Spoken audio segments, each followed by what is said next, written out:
Want to get the other perspective now. One of the 8 Republicans who voted to oust Kevin McCarthy, Congressman Bob Good of Virginia. You just heard Dave Joyce say that you and the other 7 should be kicked out of the conference. Well, we're focused on selecting the best possible person for Speaker. We're going to have a contest and a competition, not a coronation.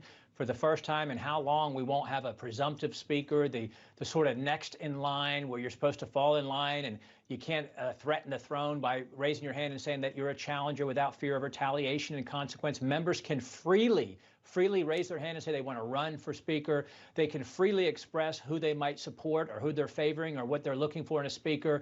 And we will vet those candidates, debate those candidates. And quite frankly, this will be a win for the American people. So you're not worried It'll be about a win for the Republican conference. I'm focused on doing the best for the country. That's what this was about. That's what January was about. That's what this was about yesterday.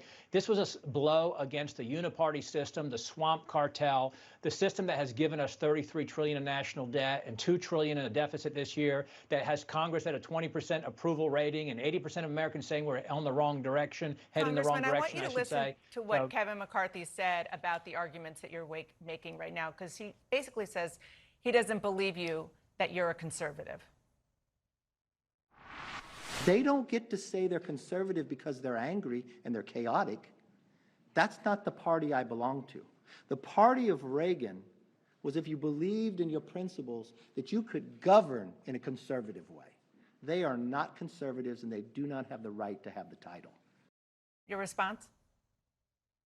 Well, I can understand Kevin is upset, but I don't think most Republicans would say Kevin is the one who measures what is a conservative and what isn't. Certainly, if he had fought for our conservative principles, if his anger and his fighting spirit was intense towards the border and towards the reckless Democrat spending and towards the weaponization of the federal government against his citizens, and if he was as committed to keeping his commitment to bring our bills to the floor for a vote well before the September 30 deadline, to bring a balanced budget, to not let the Democrats roll us with a debt ceiling agreement or not roll us with the CR that just passed with 209 Democrat votes in the House and 51 in the Senate, then perhaps he would still be Speaker.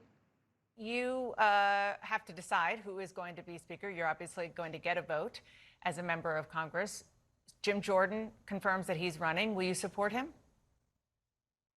I'm going to wait until we have the candidate forum. I've got candidates reaching out to me. And as I told folks who said, oh, you don't have a plan, you don't have a candidate. They said that back in January, and they said that before yesterday, when we all knew that no one was going to be a public candidate until there was no Speaker or no presumptive Speaker. So now we'll have that contest, a healthy competition, you haven't decided who you a healthy want. Struggle.